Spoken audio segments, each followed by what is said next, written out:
Hello everybody, welcome to Hungry Girl Eats channel. This is her daughter Lee, and tonight I am making chicken pot pie biscuits, which basically is chicken pot pie but without the bottom layering, and it don't look like a pot pie. It's more like in a casserole dish, or what I'm going to do in a Dutch oven pot.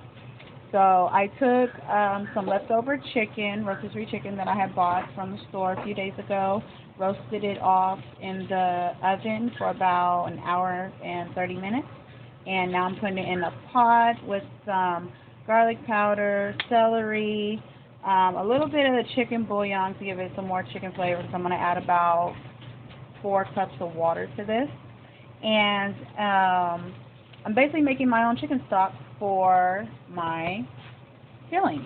And then I'm going to add in a carrot as well. Just, you want to rustically, chop them or break them.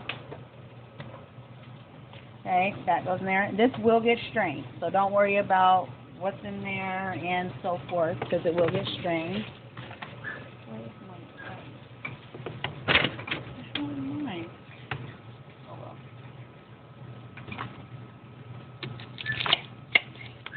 Don't put an onion in there.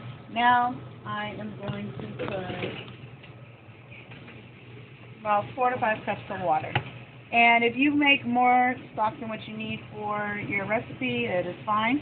You can always freeze this, and you can always freeze the stock and use it up to 6 to 8 months down the line.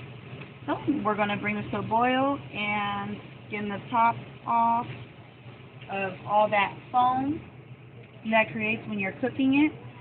And you want to use cold water because it minimizes the amount of stuff that comes to the top when the chicken is cooking. Alright, so put this on the stove, bring it to a boil, and let it cook for about an hour and a half, and we'll see you in just a few. While this is cooking, wanted to add a bay leaf, and that way that flavor is in there, that profile is in there, It smells like Grandma's kitchen in here a little bit. Alright guys, welcome back to Hungry Girl Eats channel. As you can see, everything is out, including the chicken. I'm letting the chicken cool so I can shred it. And actually, I'm going to have my kids shred it. Also, you can involve your kids in the kitchen and help you. Now, I made myself a little thickening agent. I'm a mother of 4 children, so I try to get things fast done as possible. I don't always have time to go through the process of making my roux the proper way and whatnot, but I just melted some butter, 2 tablespoons of butter, 2 tablespoons of flour, same thing, same result. So we're just going to put this in here. And you want to bring your heat up to a boil, and you want to just mix this in, not to a boil, but to a low simmer, and mix this in. It's going to melt away because of the butter. Mixed with butter. Who can't have enough butter? I'm not even from the South, but I love some butter. Like, literally, my grandma used to take butter and put it on a piece of bread, and my parents would be like, "What are you doing? You're just eating butter and bread." She's like, "It's good." And I see what she means, because I'll take some butter and some bread in a heartbeat and eat it up. All right.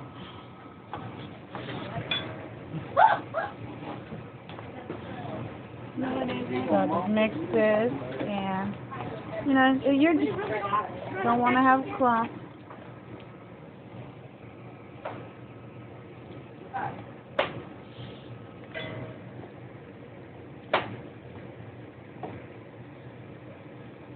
Alright, that will get thicker as it cooks, because the slurry, you just bring it to a boil. This is the meat and all the stuff that was in there. I put the vegetables and the roasted chicken that I have put in there. I put that on the one side, and I put the chicken on the other. just help me separate just a little bit more because I gotta get all that meat out of there. I'm like literally all the meat is going in this filling. Then I also have some green beans, also some peas and carrots. So we're going to bring this up to a boil. You see it's starting to simmer.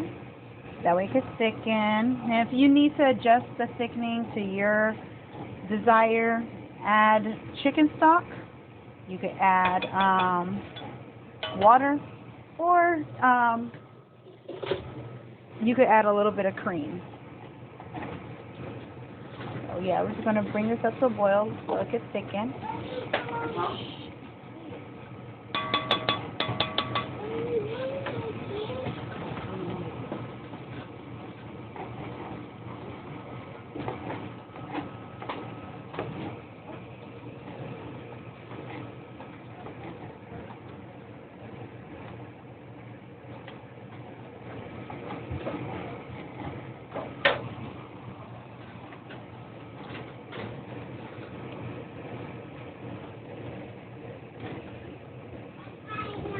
So I put the chicken back in and the frozen vegetables, the peas and carrots and the green beans, I put in there as well and stirred everything together. And I took store-bought biscuits, the Pillsbury biscuits, and I put those on here. I just pushed them in to the gravy mixture to get a little bit of juice on them on the bottom, but I put those on here. Now it is baking at 335 for about, it started at 45 minutes, and about when it gets to 15 minutes I will take the lid off so that the top will get nice and golden. So yeah, we will see what the finished product looks like in the bowl. See you in about 30 minutes. So, ladies and gentlemen of Hungry Girl Eats channel, this is the finishing touch. I am going to let it cool down. As you can see, it's bubbly. You can hear it.